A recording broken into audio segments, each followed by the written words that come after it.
While cleaning, the woman accidentally broke a teapot belonging to the homeowners. When she reported it to the cleaning company, the manager delivered both good news and bad news. The good news was that the family had gone abroad on vacation and wouldn't return for another 6 months. The bad news was that the teapot she broke was made in China, a 1,000-year-old antique. Hearing this, Jean felt as if struck by lightning. Her eyes fell on the room key resting on the table. A wicked thought instantly took root in her mind. She carefully unlocked the master bedroom door, then stretched out on the owner's bed with a look of pure contentment, gazing at the expensive clothes in the wardrobe. Then at her own shabby, downtrodden reflection in the mirror.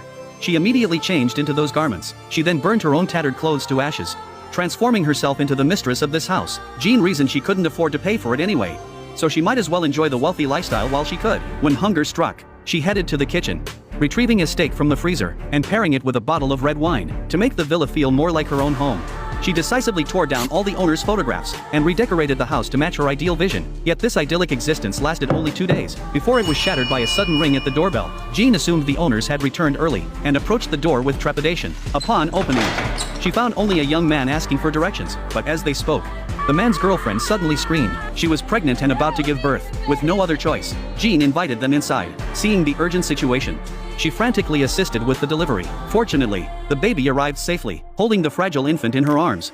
Jean felt an unfamiliar surge of emotion. In her 50s and childless, this unexpected couple soothed her loneliness. With this realization, she resolved to claim this newfound kinship as her own. Excitedly, she gathered baby supplies for them.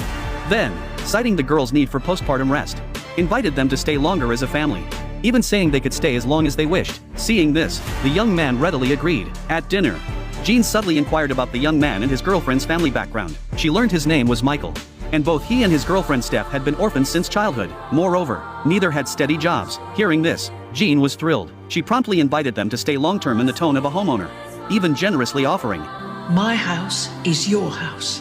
Excited, Michael immediately shared the news with his girlfriend. Their excitement was palpable. Naively believing they'd found a wealthy benefactor, they began fantasizing about their future life. Little did they know, the wealthy benefactor in their hearts was actually just a parasite squatting in the villa. In the days that followed, Steph took charge of caring for the child, while Michael shouldered the heavy chores around the villa. Jean, meanwhile, assumed the role of homemaker, but their peaceful life was soon shattered again. One day, the gardener arrived with his tools for the weekly lawn trimming. Jean froze in terror at the sight.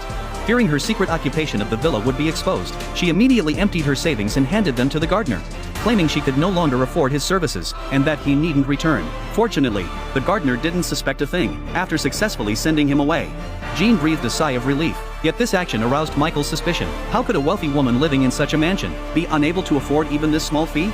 That afternoon, while Michael was working on the lawn, he suddenly noticed several luxury cars parked in the garage. Strangely,